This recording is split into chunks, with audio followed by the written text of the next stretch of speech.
Hello everyone, welcome to Samarth class. Friends, इस video में हम डिस्कस करेंगे मूल्यांकन के कार्य के बारे में। जैसा कि हम जानते हैं कि मूल्यांकन क्या होता है कि मूल्यों का निर्धारण करना। मूल्यांकन दो शब्दों से मिलकर बना होता है, मूल्य और अंकन।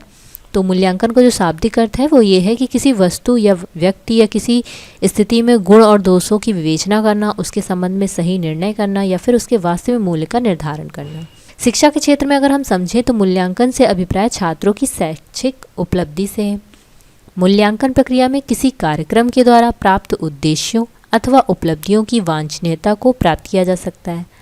तो मूल्यांकन कैसी प्रक्रिया हो गई? मूल्यांकन ऐसी प्रक्रिया है जिसमें वांछित उद्देश्यों को किस सीमा तक प्राप्त किया जा चुका है, या मूल्यांकन के अंतर्गत छात्रों के व्यवहार के गुणात्मक और मात्रात्मक वर्णन के साथ साथ व्यवहार की वांछनीयता से संबंधित, मतलब जो रिलायबल हो उससे संबंधित मूल्य का निर्धारित किया जाता है। तो यहाँ पे मूल्यांकन के कार्य के बारे में हम समझेंगे। पहला हमारा पॉइंट क्या हो जाएगा कि परीक्षा में सुधार हेतु मूल्यांकन का कार्य होता है। पहला कार्य इसका ये है क्योंकि मापन का उद्देश्य स्टूडेंट्स ने जितना भी गेन की है नॉलेज, उसका इवैल्यूएशन करना नहीं है, बल्कि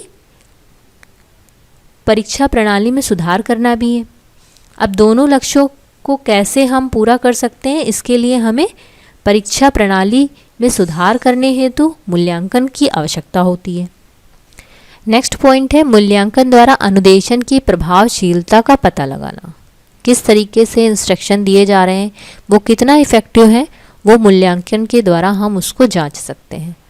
थर्ड पॉइंट है मूल्यांकन के द्वारा छात्रों को निर्देशन एवं परामर्श भी दिया जा सकता है, क्योंकि यहाँ पे हम मूल्यांकन के थ्रू स्टूडेंट्स के पूरे पर्सनालिटी को भी चेक करते हैं। तो यहाँ पे जो कमियाँ हैं या जो चीज़ें अच्छी हैं उनसे रिलेटेड हम उनसे डिस्कस कर सकते हैं कि हम काउंसलिंग और गाइडेंस भी कर सकते हैं।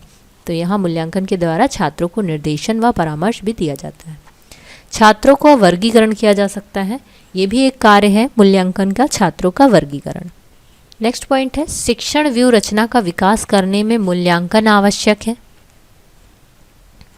किस तरीके से टीचिंग स्ट्रेटजीज़ बनाई जाए कि टीचिंग इफ़ेक्टिव हो, ये सभी चीज़ें हम एवेल्युएशन के थ्रू कर सकते हैं। जब हम एक बार टीचिंग करते हैं और उसको एवेल्युएट करते हैं या मूल्यांकन करते हैं तो हमें पता चल जाता है किस जगह पे क्या कमियां थी और क्या अच्छाइयाँ थी।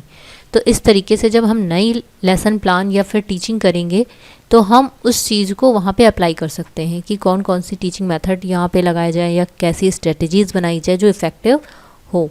तो यहाँ पे शिक्षण व्यू रचना के विकास हेतु भी मूल्यांकन आवश्यक है, ये एक मूल्यांकन का कार्य है। 6 पॉइंट है बालक के अधिगम संबंधी कठिनाइयों का पता लगाना। जब हम मूल्यांकन करते हैं तो बच्चे के अधिगम संबंधित की लर्निंग, बालक के अधिगम संबंधी कठिनाइयों का पता लगाना। जहाँ बच्चे सीखने में क्या कठिनाइयाँ महसूस कर रहे हैं उन कठिनाइयों का पता लगाना और उन्हें दूर करना भी मूल्यांकन का कार्य है। 7 पॉइंट है प्रचलित पाठ्यक्रम की जाँच करके उसमें सुधार करना कि किस तरीके से जो सिलेबस है या फिर कैरिकुलम डिसाइड हुआ है वो कितना ज़्यादा इफ़ेक्टिव है, उसमें क्या चेंजेस किए जा सकते हैं। तो वो इवैल्यूएशन के थ्रू ही होगा। तो इवैल्यूएशन का कार्य है कि पाठ्यक्रम की जांच भी करें और उसमें सुधार भी करें। 8 पॉइंट है बालकों की व्यक्तिगत विभिन्नताओं का भी पता लगाना, क्योंकि मूल्यांकन करेंगे तो हमें पता चल जाएगा कौन सा बच्चा किस तरीके से वो सीख रहा है और उसको क्या प्रॉब्लम हो रही है, उनको किस तरीके से और अटेंटिव और इफ़ेक्टिव टीचिंग करनी है।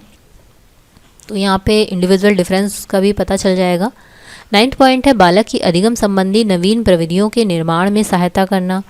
लर्निंग में किस तरीके से नई टेक्नोलॉजी या फिर नए मेथड का यूज़ किया जाए, तो ये भी इवैल्यूएशन के थ्रू पता चल जाएगा। 10 पॉइंट है छात्रों को उनकी प्रगति के संबंध में जानकारी देना भी मूल्यांकन का कार्य है।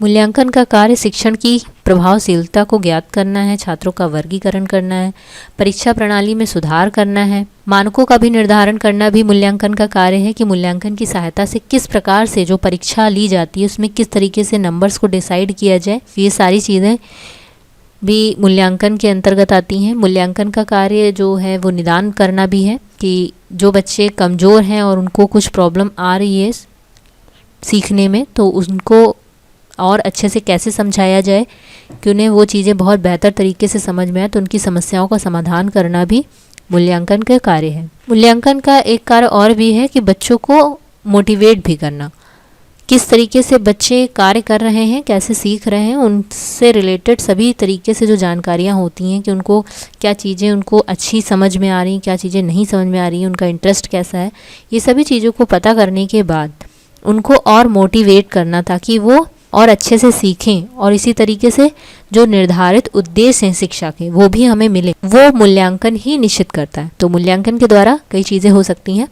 तो ये सभी कार्य थे, आई होप आपको समझ में आए होंगे। अगर वीडियो अच्छी लगी तो प्लीज़ लाइक कीजिएगा, शेयर कीजिएगा, चैनल को सब्सक्राइब कीजिएगा। Thank you so much.